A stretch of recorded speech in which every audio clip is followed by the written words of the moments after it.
और इसी बीच अमित शाह क्या कुछ कह रहे हैं, आपको सुनाते हैं। संगठित और संघर्षरत रहने की हमेशा के लिए प्रेरणा स्रोत रही।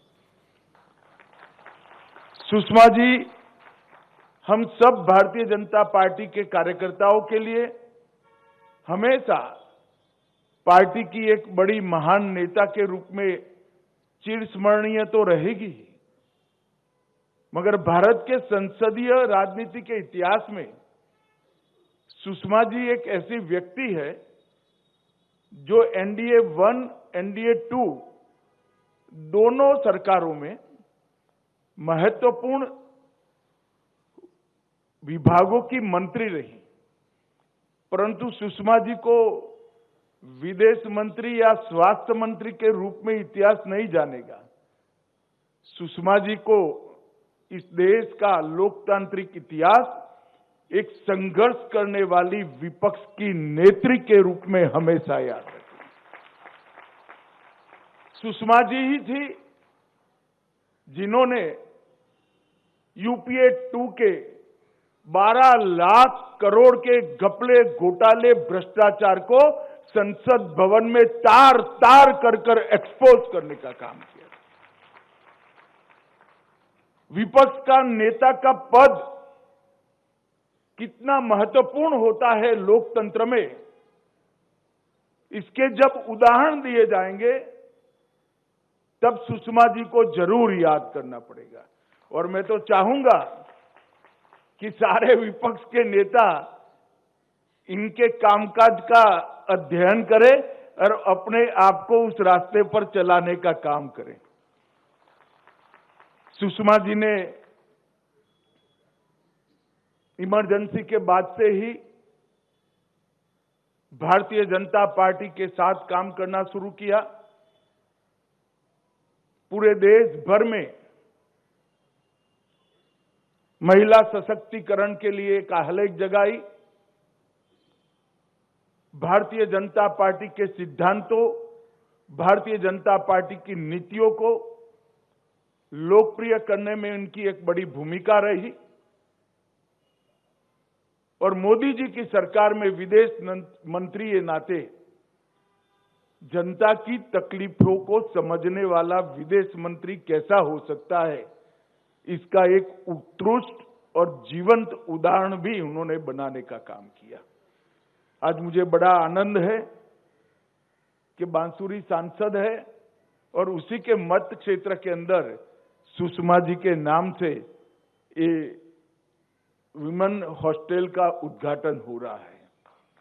मैं बहन बांसुरी को, एनडीएमए के सभी पदाधिकारियों को और उसमें जो रहकर सुरक्षित रूप से अपने कैरियर को शेप दे पाएगी, वो सभी बहनों को बहुत बहुत बधाई और शुभकामनाएं देना चाहता हूं। एलजी साहब ने बताया कि 500 के आसपास वर्किंग वुमेन के काम करने की सुरक्षित निवास व्यवस्था एनडीएमसी ने की है। यहां पर एक और ब्लॉक बनने वाला है। ये प्रधानमंत्री नरेंद्र मोदी जी के अर्बन डेवलपमेंट के कंसेप्ट को उजागर करने वाला एक कदम है।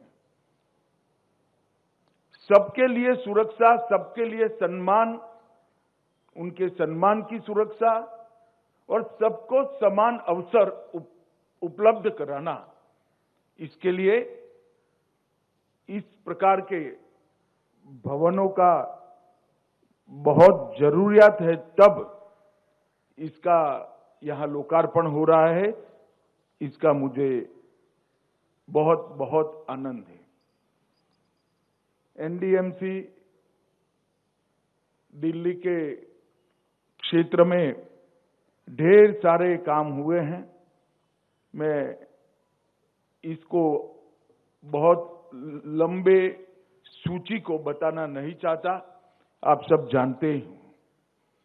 परंतु आज जब मैं यहां आया हूं तब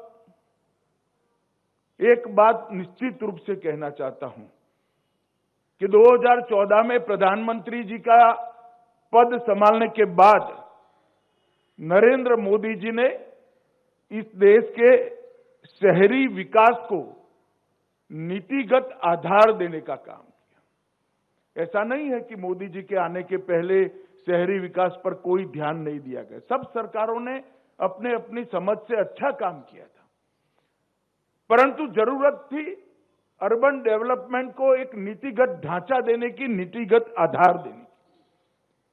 वो आधार देने का काम हमारे प्रधानमंत्री नरेंद्र मोदी जी ने किया। मोदी जी ने ग्लोबल स्टैंडर्ड फैसिलिटीज पर आग्रह किया। भैया जो खड़े रहे बैठ जाओ, मैं यहीं खड़ा रहने वाला हूं, बैठ जाओ, कुछ नहीं होगा अब तो। उन्होंने ग्लोबल स्टैंडर्ड फैसिलिटीज पर आग्रह रखा और उसको अर्बन डेवलपमेंट नीति में एक प्रमुख उपकरण के रूप में इसका समावेश किया। इसके साथ साथ उत्तम कनेक्टिविटी, संचार की भी और रोड की भी, इसको अर्बन डेवलपमेंट पॉलिसी का हिस्सा बनाया। और शहरों के आसपास सटे हुए गांव जो धीरे धीरे शहर बनने की प्रक्रिया में है, उनका किसी भी नीति में कहीं समावेश नहीं था, उसको भी अर्बन डेवलपमेंट पॉलिसी में समावेश करने का काम किया।